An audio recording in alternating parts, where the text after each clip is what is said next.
Aujourd'hui, je veux te parler d'une réalité qui peut toucher chacun d'entre nous.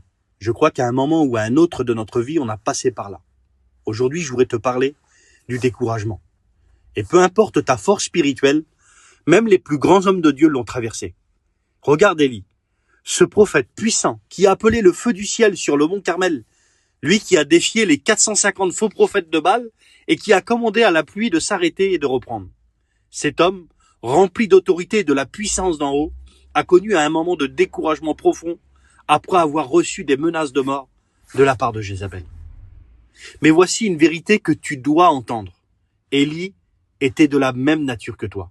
Oui, toi aussi, tu as cette capacité en toi de manifester l'autorité que tu as manifestée. Et je voudrais même te dire que tu as un avantage. Que si Élie était appelé le prophète de l'Éternel, toi, tu es fils de Dieu. Tu es fille de Dieu. Tu es enfant de Dieu. Mais tout comme lui, tu peux traverser des moments de découragement. Écoute ce que j'ai à te dire.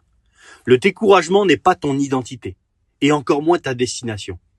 Sache que le découragement n'est pas une maison dans laquelle tu dois t'installer, mais un pont que tu dois traverser. Et le moyen de le traverser, c'est ta foi.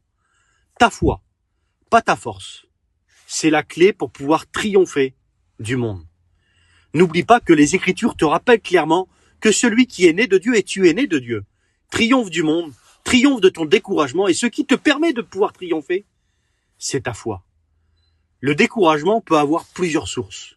La fatigue, la peur, les mauvaises pensées, les fausses croyances. C'est la peur qui a touché Élie. Mais ce qui a fait toute la différence pour lui, c'est que Dieu ne l'a pas laissé dans cet état. Dieu l'a nourri, il l'a restauré, et lui a rappelé son appel. De cette même manière, sache qu'il y a en toi les clés pour pouvoir affronter le découragement. Les clés sont ta foi. Ta foi basée dans l'œuvre de la grâce, dans ce que Jésus a accompli à la croix de Golgotha. Et rappelle-toi que Jésus a déjà porté cette attaque spirituelle sur la croix. Le découragement, la peur, les mauvaises pensées, le désespoir ont été cloués à la croix. Tu n'as pas à porter ce que Christ a déjà porté pour toi. Écoute ces Écritures. Deuxième épître aux Corinthiens, chapitre 5, verset 6, nous rappelle que nous sommes toujours pleins de courage. Pourquoi ?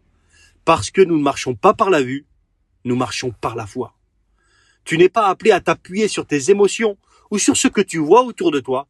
Tu es appelé à marcher dans la victoire par une foi ferme et une confiance absolue dans celui qui a déjà tout payé pour toi. C'est vrai que le découragement peut frapper ta vie. Mais avec la foi en Christ, tu triomphes toujours. Alors aujourd'hui, prends cette décision ferme. Ne laisse pas le découragement te définir. Mets ta foi dans celui qui a vaincu le monde. Et souviens-toi que celui qui est né de Dieu triomphe du monde. Et tu es né de Dieu. Et ce qui triomphe du monde, c'est ta foi. Sur ces quelques paroles, je te dis à bientôt.